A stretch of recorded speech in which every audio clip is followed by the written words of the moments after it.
It took us 6 or 5 different visits to go to the bank back and forth just to sign documents when it could have all been done in one day. Between $5,000 to $10,000 wasted in Airbnb fees by being here and not fully understanding the process and spending months just not understanding and having anxiety. And I wasn't able to open a bank account. It took me over 2 months to get my bank open. Plus it took me over 5 different visits, always bringing new documents and always needing to sign different things. I just didn't have the right contacts. And to make things even worse, I spent hundreds of hours trying to learn this entire process to make it bearable. Hello, welcome. This is the video I wish I had 2 years ago when I registered my business here in Dubai. And looking back at all the struggles, honestly, it's not something you want to do alone. It's really time consuming. And if you have a business to run, trying to figure this out all on your own is not worth your time. Unless your time is worth literally nothing, then sure. But I'm sure your time is worth something if you're considering moving to Dubai to save money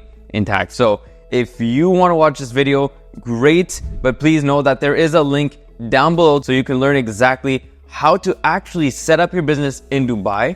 Because this video, of course, will give you the entire guide. But if you actually want us to execute on this, I will personally help you set up your business. Me and my company, GenZone, we've done this process for hundreds of people. We've literally set up hundreds of people here in Dubai, so we know exactly what needs to be done and how to do it. So the link is down below if you want that, but let's get right into the guide. So if you're moving here for tax purposes, how much money should you be making on average? And I'd say if you're making between $5,000 to $10,000 per month, that's roughly the minimum I would suggest for anyone to be making to move here for this to make sense tax-wise in terms of, your tax savings. But if you're making a lot more than that, then it makes a lot more sense. Like, for example, I'm from Canada. If I made $200,000 in Canada, I'm getting taxed roughly $70,000. In that case, yes, it's 100% worth it to move. However, if you're making like $20,000 per year and you're getting taxed like literally nothing, in that case, yeah, it doesn't make sense for you to move. So when you're setting up a business in Dubai, there's 2 things you need to keep in mind. There's different business types. One of them is a mainland business,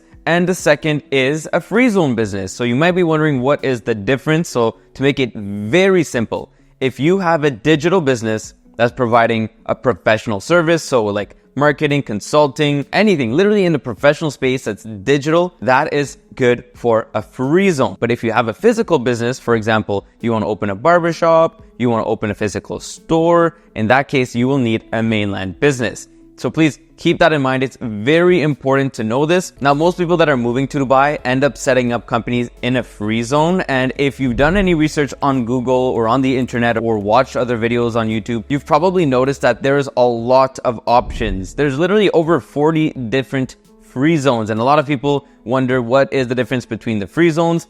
And I can give you a very good analogy that'll just make everything make sense. Think of each free zone as a different phone company. For example, think of Apple, think of Samsung, think of Huawei, think of Nokia. Each of them can call and text. However, not all of them have the same experience. Not all of them have the same quality. And of course, not all of them have the same prices. That's why maybe when you go on Google, sometimes you'll see people say business setup for 1,000 dirhams. First of all, that's a lie. That's why you'll see a lot of people advertising free zone company setups for $4,000, $5,000, because they have different prices than other free zones. And in my personal and humble opinion, after setting up over 100 companies last year alone, I can tell you that there is a significant difference between them. And that's why I choose to no longer work with some of them, because the experience is terrible. Now, I won't fully dive into that, but just take my word for it. Don't cheap out. If you're moving to Dubai, then just spend the amount of money that you need to spend to actually register your business properly. Don't cheap out. If you really need to penny pinch, then maybe moving to Dubai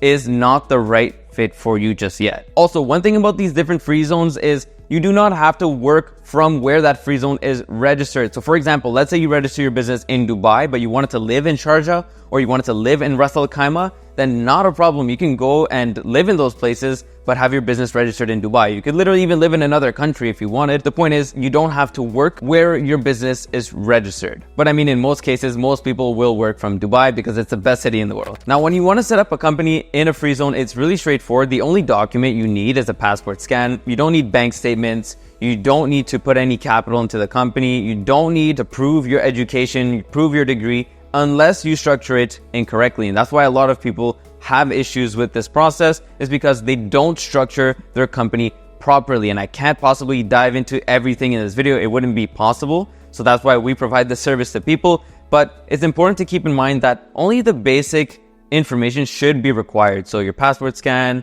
choose 3 different names, your email, phone number, where you live, all that kind of stuff is important to keep in mind when you're registering your business. And actually, one thing to note, since I said where you live, you don't actually have to have a physical address here in Dubai to set up your business. You can stay in short-term rentals. You don't have to have anything long-term. That's totally okay. Most people actually just stay here for 3 months a year and then fly away and travel to other countries. So to register your company, it should take you about 1 week. After you register your company, you will then apply for your entry permit, also known as an e-visa. Now, this is a physical document that you will use to actually enter the country. So you're essentially sponsoring yourself as an employee to come into Dubai and live here and get residency here. So you'll get that document and then you'll come to Dubai here in person. So when you land here in person, the next steps are honestly pretty simple if you do it correctly. Number 1, you have to complete your medical and biometrics. Now, the medical is checking for AIDS and tuberculosis, and the biometrics is a simple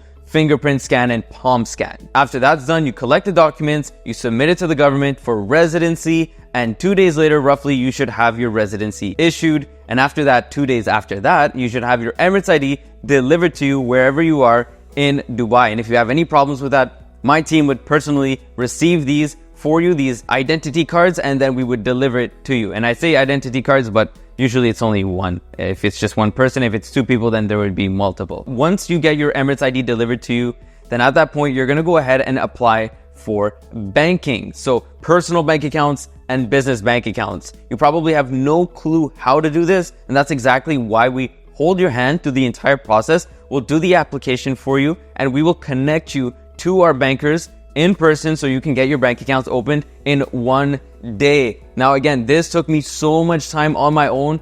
A very, very sad lesson that I had to learn was that if you don't have the right contacts around you, you're gonna have problems. And it took me and my business partner 2 months, yes, 2 months to open our business bank account, which was a huge waste of time. We had to wait for payments. We were, stressed out about that. So it took us 2 months. Plus, it took us 6 or 5 different visits to go to the bank back and forth just to sign documents because the banker was simply incompetent. He had no clue what was going on, to be honest. And we had to go back and forth to sign a document, go back, and then come back to sign when it could have all been done in 1 day. So this is the thing, right? You don't want to go through these struggles, and that's exactly what we went through. So we want to provide something that you don't have to go through yourself. Now, back when we were getting banking, Wheel Bank wasn't as popular as it is today. So that's a bank that I would highly recommend for you guys to go ahead and set up with. It's extremely simple to get started with Wheel Bank. And actually, I'll tag a video up here so you can take a look at it if you want a step-by-step guide, but this is not something you need to watch right now if you're in your early stages. Save this for later. So Wheel Bank is a digital bank, but it is fantastic. You can go and deposit cash in person.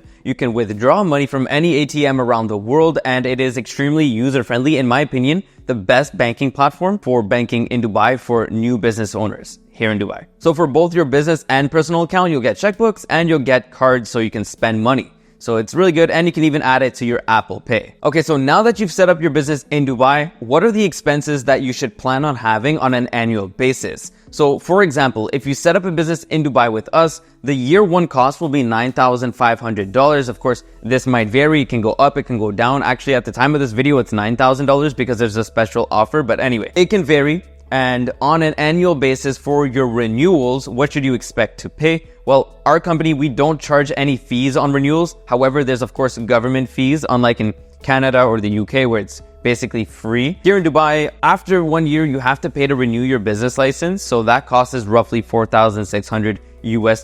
So you need to plan accordingly to know that you're gonna have to pay to renew your business license. But I mean, it really does make sense because you will get tax savings from being a resident here and having a business operating from Dubai as well. So it's a very smart business decision. And you also have to keep in mind that every 2 years, you're gonna have to pay $1,000 to renew your visa, because right now in Dubai, employment visas are 2-year visas. So budget for this accordingly. Again, it's not that much money, but still it's good to know these things better than find out by surprise that yes, there is cost to renew your business license and your visa. Now, the next thing I want to talk about is compliance here in Dubai. So it's really important to know that whether you have a mainland company, a free zone company, whatever company, you have to register for corporate tax. Our team will handle this for you. You don't have to worry about that. We have an in-house accounting team that's Big Four accounting, so they'll take care of all this for you. You don't have to worry about it, but you have to register for corporate tax. And depending on your revenue, you also have to register for VAT. And if you don't want to do it, and if you don't know that you're supposed to do it, you might have to pay some crazy fines like 10,000, 12,000 dirhams, which is